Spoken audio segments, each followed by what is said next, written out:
여러분들은 이 베드로를 어떻게 생각하십니까? 저는 예수님의 제자들 중에 제일 좋아하는 사람이 바로 이 베드로인데요. 왜냐하면 속을 알기 편한 사람이기 때문입니다. 저는 마음에 무엇인가를 두고 이렇게 말하지 않고 꿍 하고 있는 게 되게 힘들더라고요. 참으로 대하기 어렵습니다. 그냥 직접적으로 말해주면 편한데 그렇지 않으면 여러 가지 생각을 하게 되는 것 같아요. 그래서 그런지 직선적인 베드로가 참 좋더라고요. 오늘 본문만 봐도요, 베드로의 성격이 분명히 나오지 않습니까? 다시 읽어보면 이러합니다. 그때 예수께서 제자들에게 이르시되 오늘 밤에 너희가 다 나를 버리리라. 기록된 바 내가 목자를 치리니 양의 떼가 흩어지리라 하였느니라. 그러나 내가 살아난 후에 너희보다 먼저 갈릴리로 가리라. 베드로가 대답하여 이르되 모두 주를 버릴지라도 나는 결코 버리지 않겠나이다. 예수께서 이르시되 내가 진실로 내게 이르노니 오늘 밤 닭 울기 전에 내가 3번 나를 부인하리라. 베드로가 이르되 내가 주와 함께 죽을지언정 주를 부인하지 않겠나이다 하고 모든 제자도 그와 같이 말하니라. 오늘 본문에 나오는 베드로 참 직선적이지 않습니까? 참 솔직하게 자기 감정을 이야기하는 것 같아요. 마치 군대처럼 이야기하는 것 같습니다. 군대는 조미료를 치지 않거든요. 그냥 그 말을 했을 때 오해할 수 있기 때문에 오해의 소지가 있기 때문에 직선적으로 명령을 합니다. 그래서 제가 그곳에 많이 익숙해져 있는 것 같아요.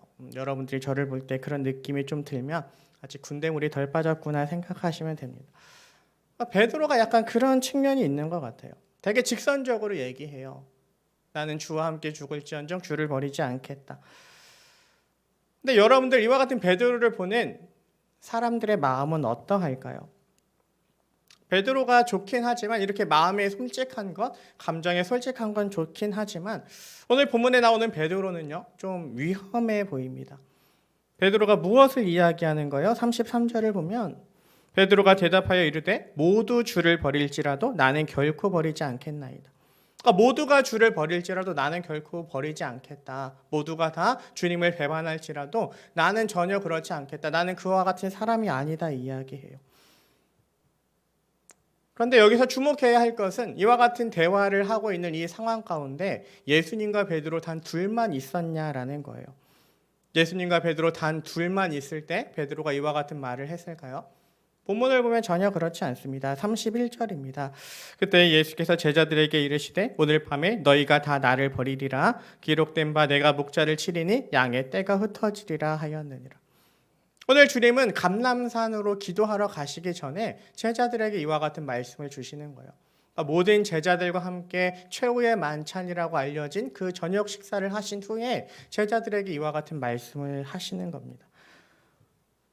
즉 베드로가 이와 같은 말을 할 때 가룟 유다를 제외한 나머지 제자들이 이곳에 있었을 거예요. 나머지 제자의 입장에서 한번 생각해 봅시다. 여러분들 이와 같이 이야기하는 베드로를 보면 기분이 어떨까요? 정말 꼴 보기 싫지 않을까요? 뉘앙스가 그렇잖아요. 모두가 다 주를 버릴지라도 나는 결코 버리지 않겠습니다. 무슨 말이에요? 다른 제자들은 배반할 수 있지만 베드로 자신만은 그렇게 하지 않겠다. 다른 제자들은 모르겠는데 쟤네가 정말 주님을 사랑하는지 안 사랑하는지 모르겠는데 나만은 진심입니다라고 베드로가 이야기하는 거죠. 다른 제자들을 볼 때 참 기분이 안 좋을 것 같아요. 쉽게 말하면 이런 겁니다. 지금 교육자 사무실에 부목사님들이 몇 분 계신지 아세요? 저까지 5명이 있어요.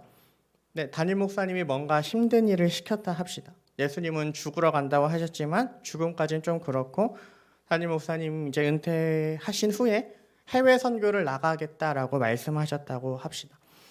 그러면서 말씀하시는 거예요. 해외 선교 나갈 건데 누가 나랑 같이 갈래?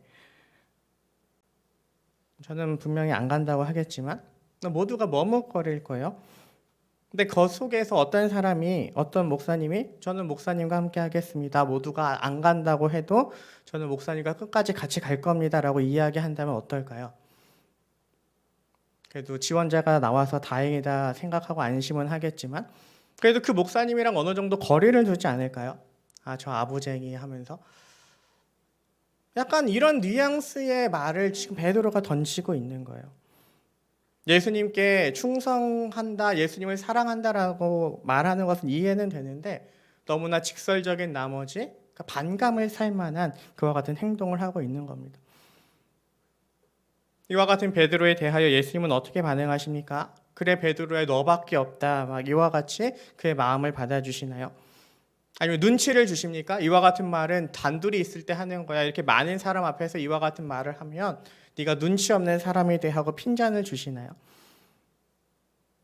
예수님은 그 고백을 인정하지도 핀잔을 주시지도 않습니다. 오히려 이 고백에 찬물을 끼얹으세요. 여러분들이 잘 아는 사건이죠. 베드로 하면 기억에 남는 사건. 예수님은 그 사건을 언급하십니다.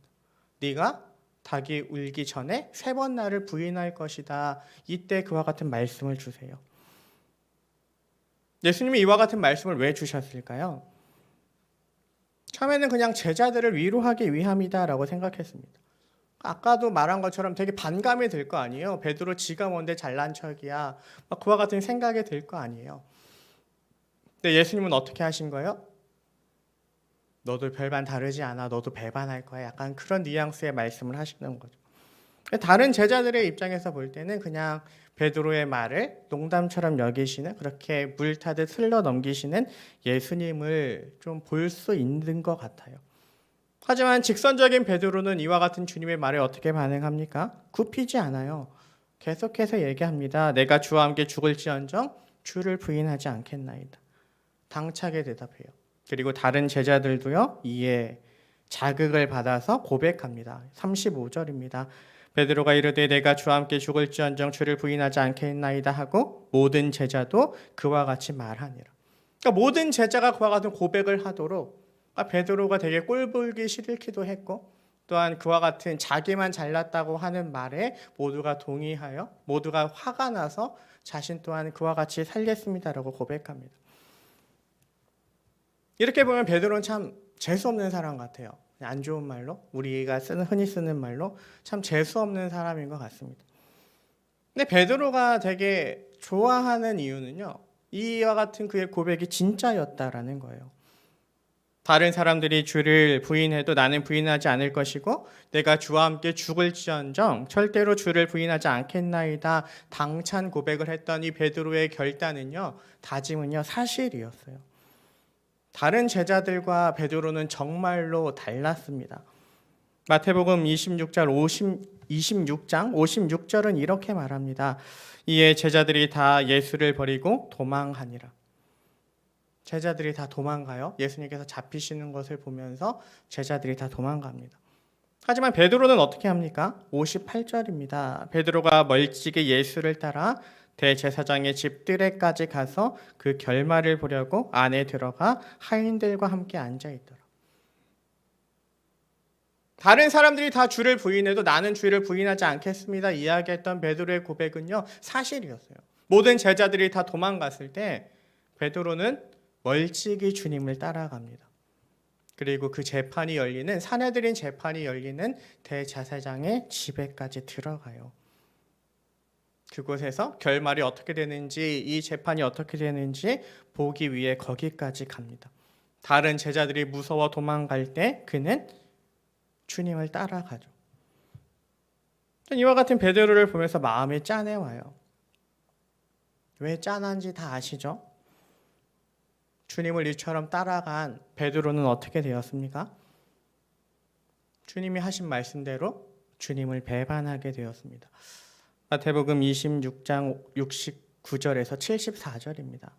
베드로가 바깥들에 앉았더니 한 여종이 나와 이르되 너도 갈릴리 사람 예수와 함께 있었도다 하거늘 베드로가 모든 사람 앞에서 부인하여 이르되 나는 내가 무슨 말을 하는지 알지 못하겠노라 하며 앞문까지 나아가니 다른 여종이 그를 보고 거기 있는 사람들에게 말하되 이 사람은 나사렛 예수와 함께 있었도다 하며 베드로가 맹세하고 또 부인하여 이르되 나는 그 사람을 알지 못하노라 하더라.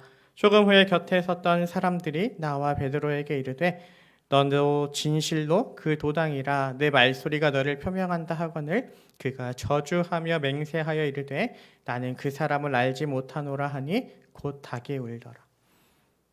베드로가 행했던 이와 같은 따라감, 그 결과는 무엇입니까? 바로 예수님께서 말씀하신 것처럼 예수님을 모른다 부인한 거죠. 다른 제자들은 다 도망갈 때 예수님을 정말 사랑해서 다른 제자들보다 예수님을 더욱더 사랑해서 예수님을 따라갔는데 이렇게 남다른 사랑을 가지고 예수님을 따라갔는데 그렇게 대제사장의 집 안까지 들어갔던 베드로의 결론은요. 예수님을 모른다 3번 부인한 거예요. 이와 같은 베드로를 볼 때마다 마음이 짠하더라고요. 그가 열정이 좀 없었다면, 그가 열정이 좀 부족해서 예수님을 따라가지 않았다면, 그래서 그 자리에 없었다면 닭이 울기 전에 3번 주님을 모른다 부인하지 않았을 것인데 남들보다 가지고 있었던 주님을 향한 사랑 때문에 그 열정 때문에 그는 마음에 큰 상처를 입었구나. 그렇지 않아요? 다른 제자들은 다 도망갔잖아요. 도망간 제자들이 주님을 부인할 이유가 있습니까? 없습니다. 근데 그들과는 달리 예수님을 사랑했던 베드로는 어떻게 됐어요? 대제사장의 집에 갔다가 주님을 모른다 부인했죠. 주님을 저주까지 했습니다. 남다른 열정이 있었는데 그 열정이 오히려 그에게 평생 씻을 수 없는 상처를 안겼어요. 참 슬프고 안타깝지 않습니까? 생각해보면 이와 같은 일은 오늘날에도 교회에서 일어나는 것 같아요. 정말 하나님을 사랑해서 주님을 사랑해서 하나님의 일을 감당하는데 그래서 교회에서 교사도 하고 청년부로 하면 찬양팀도 들어가고 팸장도 하고 임원도 하고 여러 가지 일을 하는데 그 속에서 상처를 입는 자들이 많더라고요. 적당히 하면 아무런 상처를 받지 않을 텐데 다른 제자들처럼 도망가면 상처를 받지 않았을 텐데 열심히 하다 보니 이런 말에 저런 말에 휘말려 상처를 받더라고요. 열정이 없다면 그 자리에 서지 않았을 것이고 그렇게 그 자리에서 받는 아픔 또한 없을 텐데 그 자리에 서서 남들이 겪지 않는 아픔을 겪는 괴로움을 받는 사람들이 많더라고요. 그래서 이와 같은 것에 익숙해지면 어떻게 됩니까? 교회적 거리두기를 하죠. 교회에 거리를 둡니다. 대부분의 모태신앙들이 이것에 능숙해요. 대부분의 모태신앙들은 교회와 거리 두는 법을 압니다. 적당히 거리를 잘 둬요. 무슨 말이냐면 교회 사역에 깊숙이 관여하지 않습니다. 왜 그러합니까? 깊숙이 들어오면 어떤 일을 당할지 내가 어떤 상처를 받을지 알기 때문에 그래서 상처받지 않을 정도의 사역만 감당해요. 쉽게 뜨거워지지도 않고요. 쉽게 차가워지지도 않습니다. 그냥 그저 그렇게 교회를 맴돌아요. 그냥 교회에 처음 나오는 그래서 그 상처를 받지 않는 사람들이 열정을 가지고 사역을 감당하는 거죠. 정말 그렇지 않습니까?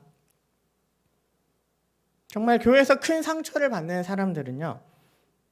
교회에 얕게 들어와 있는 사람들은 아닌 것 같아요. 깊숙이 들어온 지체들이 깊숙이 들어온 만큼 상처를 받는 것 같습니다. 그리고 그와 같은 모습들을 보며 내가 저렇게 교회 생활을 열심히 하면 분명히 상처를 받을 거야 하고 교회적 거리두기를 실천하는 거죠. 오늘 베드로가 받았던 상처도요. 생각보다 엄청 잔인해요. 베드로는 얼마만큼 큰 상처를 받습니까? 우리가 잘 아는 것처럼 우리가 베드로 하면 제일 먼저 떠오르는 게 뭐예요? 치킨, 닭이잖아요. 베드로 기념교회에 뭐가 있는지 알아요? 십자가 위에 닭이 그려져 있어요. 치킨 모양의 피레침이 있습니다. 그러니까 베드로 하면 닭이에요. 여태까지 우리도 그와 같이 생각해요. 이와 같은 우리의 생각뿐만 아니라 베드로 자신 또한 어떠한 마음의 힘듦을 경험합니까? 마태복음 26장 75절입니다. 이에 베드로가 예수의 말씀에 다 울기 전에 내가 3번 나를 부인하리라 하심이 생각나서 밖에 나가서 심히 통곡하니라. 심한 통곡으로 나타나요. 다른 제자들이 경험하지 않은 심한 통곡이 마음의 괴로움이 베드로에게 있습니다. 이와 같은 베드로를 보면서 좀 생각해 보고 싶었어요. 이와 같은 자들이 오늘날 우리 안에 있진 않을까 싶어서 교회 활동을 열심히 하다 상처받고 그럼에도 불구하고 주님이 좋아서 교회에 나오는, 그러나 더 이상 상처받기는 싫어서, 더 이상 그 아픔이 그때 있던 그 통곡이 너무나 싫어서 적당히 교회적 거리두기를 하고 있는, 이렇게 잠잠하게 신앙생활을 하고 있는 지체들이 많이 있는 것 같아서 이번 고난주간에 이 베드로를 한번 생각해 보고 싶었어요. 정말 이 베드로를 바라보면서 정말 베드로에게 주님께서 정말 바라보길 원하셨던 그 마음이 무엇인가 온전히 확인하고 정말 베드로가 회복됐던 것처럼 이렇게 회복되는 은혜가 있기를 원합니다. 한번 생각해 봅시다. 이와 같이 상처 입은 베드로, 다른 제자들과는 달리 주님을 향할 열정으로 주님을 따라갔다가 다른 제자들은 전혀 경험하지 못한 마음의 심한 통곡을, 심한 상처를 입었던 베드로, 이 베드로는 어떻게 회복됩니까? 이 베드로에게 어떤 은혜가 주어집니까? 저는 먼저 주님께서 베드로에게 밑밥을 좀 까셨다 생각해요. 그가 이와 같이 배반하기 전에 주님은 어떤 말씀을 주십니까? 그 말씀은 마태복음에는 없고요. 누가복음에 나오는데요. 누가복음 22장 31절에서 32절입니다. 시몬아 시몬아 보라 사탄이 너희를 밀 까부르듯 하려고 요구하였으나 그러나 내가 너를 위하여 내 믿음이 떨어지지 않기를 기도하였노니 너는 돌이킨 후에 내 형제를 굳게 하라. 누가복음을 보면요, 주님은 닭이 울기 전에 내가 3번 나를 부인하리라 라는 말씀을 주시기 전에 이와 같은 말씀을 주세요. 주님이 말씀하신 게 뭐예요? 사탄이 시몬을 요구했대요. 사탄이 시몬을 달라 그랬대요. 제가 믿음이 떨어질 거니까, 주님을 배반할 거니까 저 애를 나에게 넘겨주십시오, 이와 같이 요청했대요. 근데 주님은 뭐라 얘기하세요? 안 된다 하셨대요. 내가 베드로를 위하여 기도한대요. 네가 어려움을 당할 것이지만 내가 너를 위하여 기도한대요. 그러니 어떻게 된대요? 네가 굳건하게 되면, 돌이키면 다른 형제들을 굳게 하래요. 쉽게 말하면 주님은 베드로가 이와 같은 어려움을 잘 극복하도록, 이와 같은 아픔을 잘 극복하도록, 승리하도록 그를 위해 기도하고 계신다라는 거예요. 사탄이 달라고 요구했음에도 불구하고 그를 내어주지 않고 그를 위해 기도하고 계신대요. 참으로 감사하지 않습니까? 먼저 우리를 위해 이와 같이 기도하고 계시는, 우리를 사탄에게 넘겨주시지 않고 우리를 붙잡으시며 또한 우리의 믿음이 연약해지지 아니하도록, 우리가 굳건해지도록 우리를 위하여 기도하고 계시는 주님이 계심을 온전히 바라볼 수 있는 은혜가 있기를 원합니다. 이후에 주님이 말씀하세요. 내가 닭 울기 전에 3번 나를 부인할 것이다. 그러나 이 말씀 전에 이 말씀을 주세요. 그런데 내가 너를 위해 기도하고 있다. 그러니 네가 굳세어지면, 돌이키면 내 형제들을 굳게 해라. 정말 그가 어떻게 나약해질 것인지 아심에도 불구하고 그를 붙잡으시는 하나님. 그런 얘기 많이 하잖아요. 하나님은 우리가 지금 지은 죄, 과거 지은 죄, 더 나아가 앞으로 지은 죄까지 알고 계시면서도 우리를 사랑하시고 우리를 선택하셨다. 정말 오늘도 그 사랑으로 우리를 다가오시는 하나님, 우리를 그 사랑으로 품으시는 주님을 바라볼 수 있는 은혜가 있기를 원합니다. 내가 주님을 모른다 부인하고 또한 주님으로 인하여 마음에 심한 고통과 통곡을 경험할지라도 그럼에도 불구하고 나를 사랑하시는 주님이 계셔서, 그럼에도 불구하고 나를 위해 기도하고 계시는 주님이 계셔서 오늘도 살아갈 수 있음을, 오늘도 그 주님을 의지하여 주님 앞에 나아갈 수 있음을 바라볼 수 있는 은혜가, 그와 같은 믿음이 우리 가운데 있기를 원해요. 그리고 더 살펴보길 원하는 것은요, 오늘 설교의 제목과 같은 어감을 지닌 말이에요.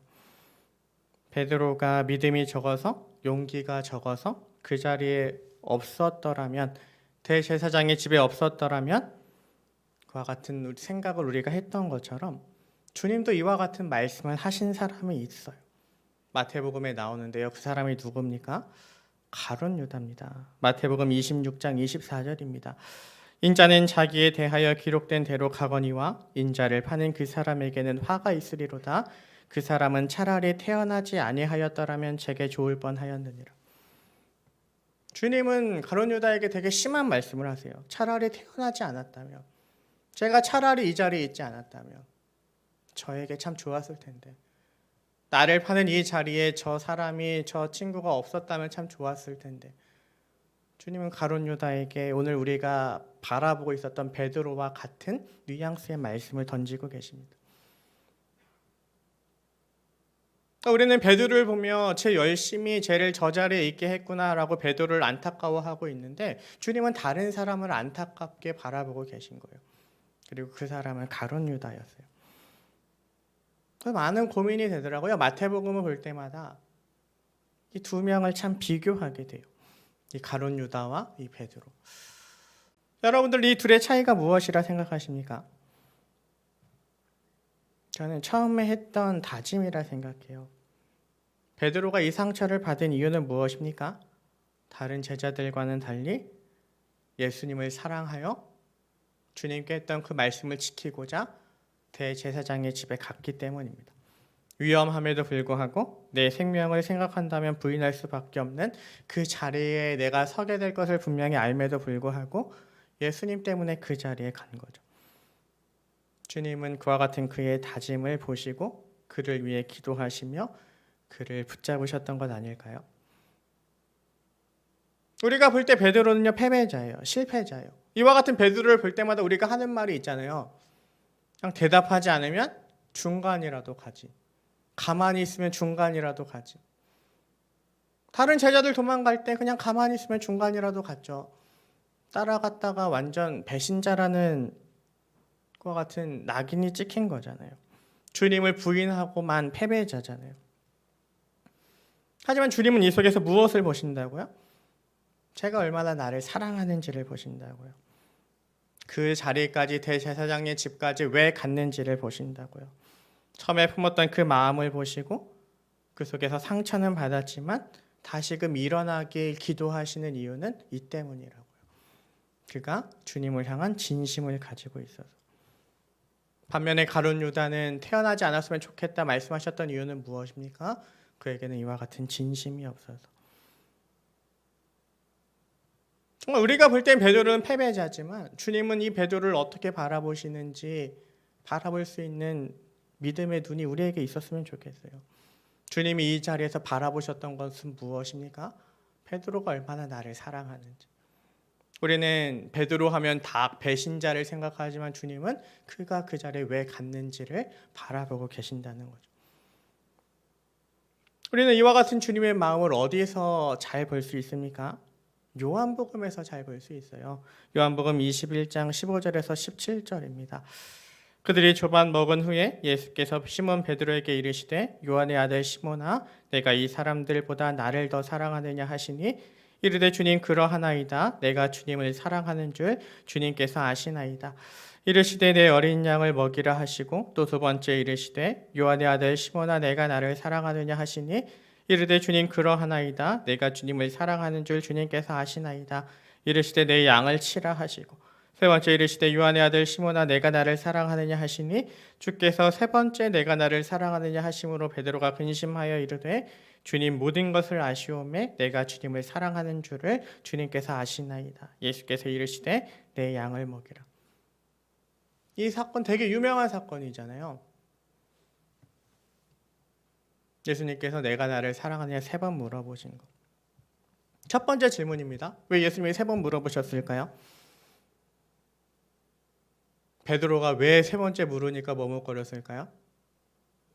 다 굴기 전에 세 번 예수님을 모른다 부인했으니까. 쉽죠? 세 번. 두 번째 질문입니다. 왜 주님은 내가 나를 사랑하느냐 물으셨을까요?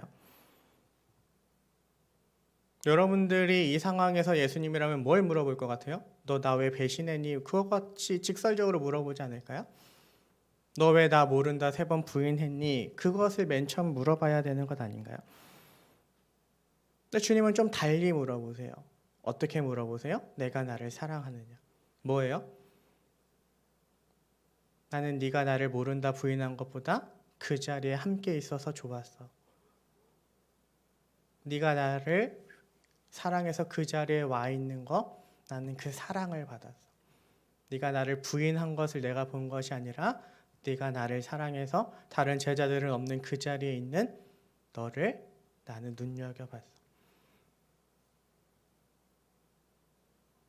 그러니까 주님을 배반한 걸 기억하지 말라는 거예요. 뭘 기억하라는 거예요? 네가 왜 그 자리에 있었는지를 기억하라는 거예요. 베드로가 그 자리에 있던 이유는 뭐예요? 주님을 사랑해서. 베드로가 대제사장의 집에 있었던 이유는 뭐예요? 주님을 사랑해서. 베드로가 그 자리에서 심한 통곡의 눈물을 흘릴 수밖에 없었던 이유는 뭐예요? 주님을 사랑해서. 내가 나를 부인했다는 것, 그것이 중요한 게 아니야. 내가 나를 사랑해서 그 자리에 있었다는 것이 중요한 거야. 내가 나를 부인한 것, 배반한 게 중요한 게 아니야. 네가 나를 사랑해서 그 자리에 있었다는 것이 중요한 거야.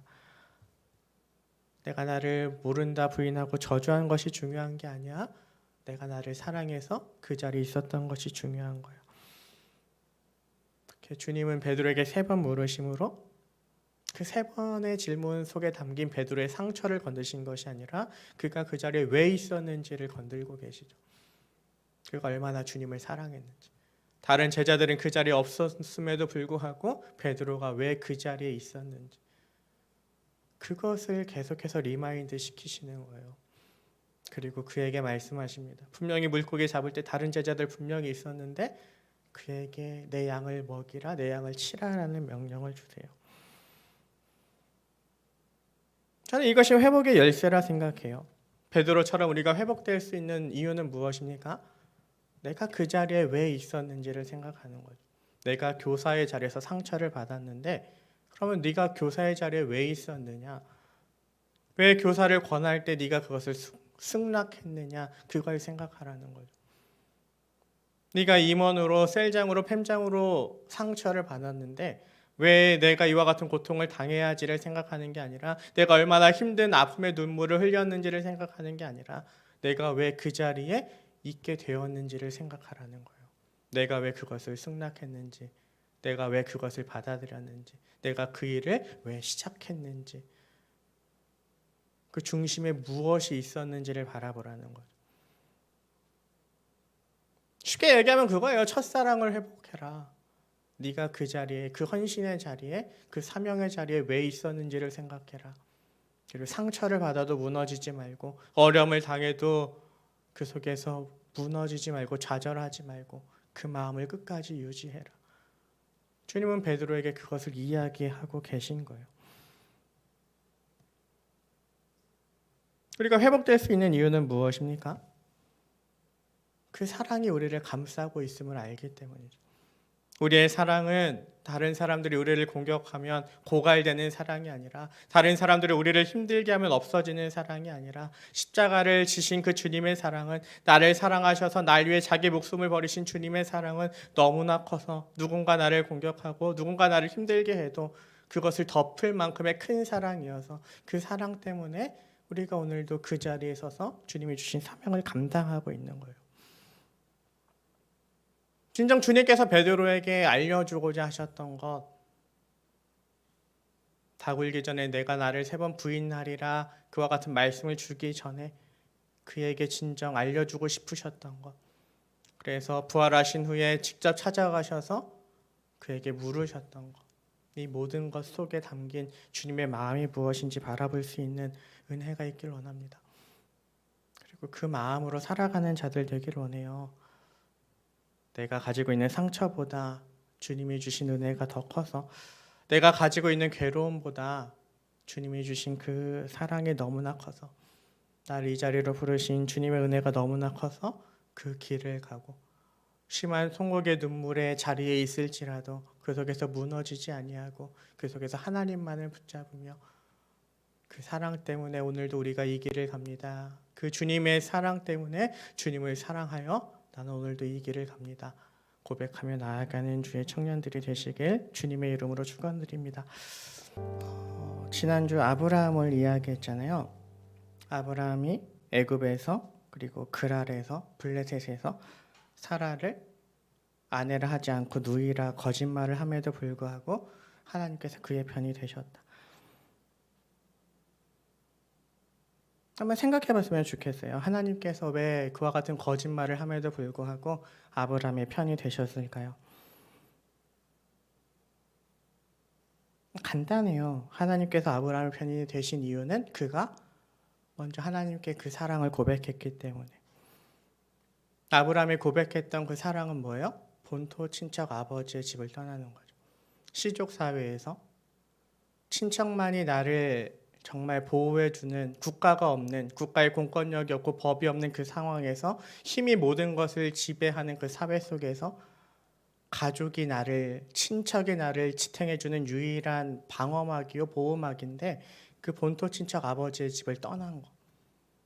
하나님의 말씀을 믿고 약속을 믿고 그것을 떠난 거. 하나님께서 보신 건 그거 하나더라고요. 애굽에서 거짓말을 하던 말든 블레셋에서 거짓말을 하던 말든 하나님께서 보셨던 것은 그거 하나예요. 오늘 예수님처럼 베드로가 부인을 하던 말든 나를 사랑해서 그 자리에 있었던 것 그거 하나를 보시고 베드로를 위해 기도하시고 그의 믿음이 떨어진 것을 보며 기도하시고 그를 붙잡으시는 것처럼 본토 친척 아버지의 집을 떠난 것 그 결단 하나님은 그걸 보고 애굽에서도 그를 지키시고 블레셋에서도 그를 지키셨다라고요.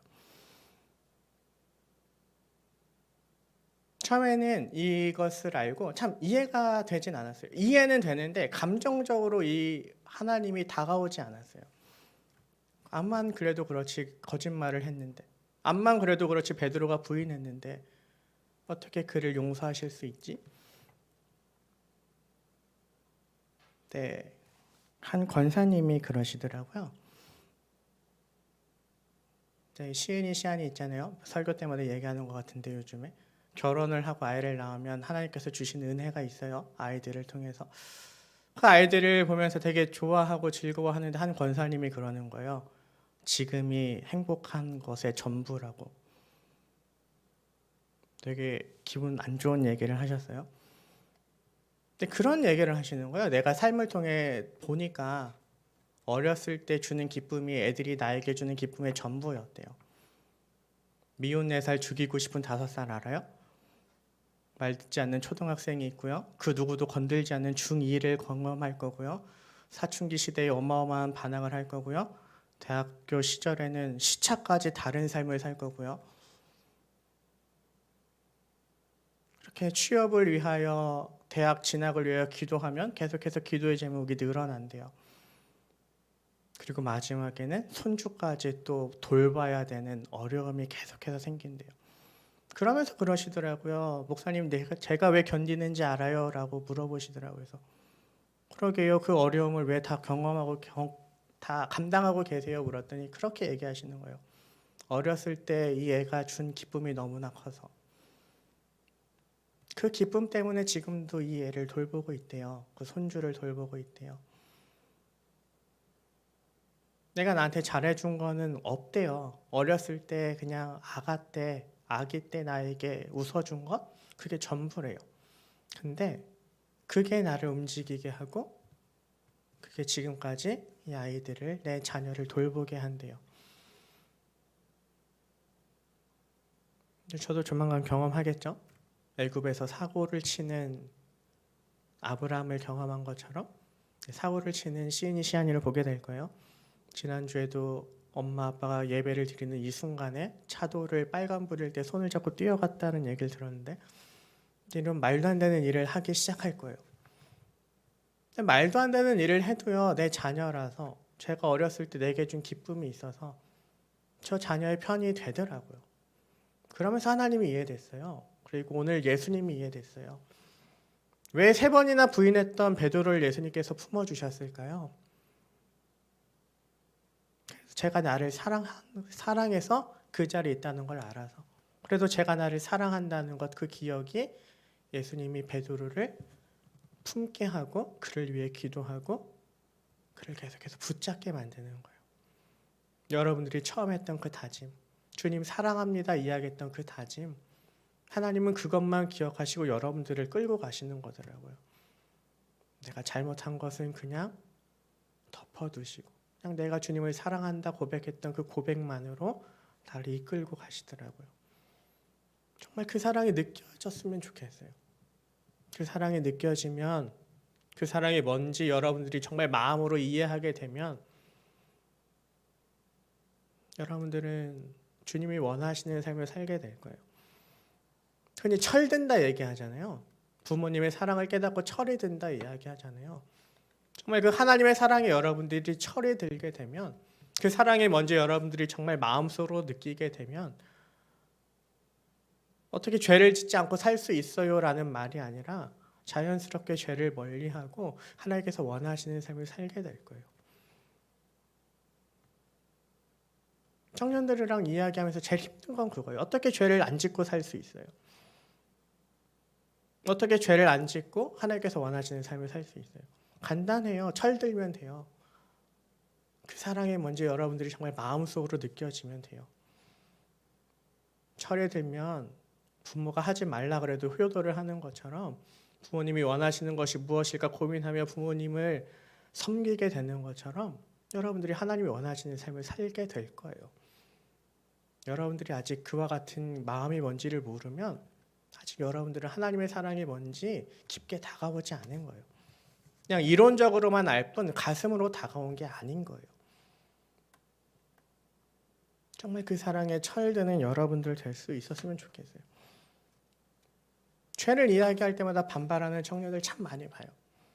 근데 저는 그 모든 걸 경험해 본 사람이어서 어떻게 죄를 짓지 않고 살 수 있어요? 라고 묻지만 그와 같은 삶이 가능해요.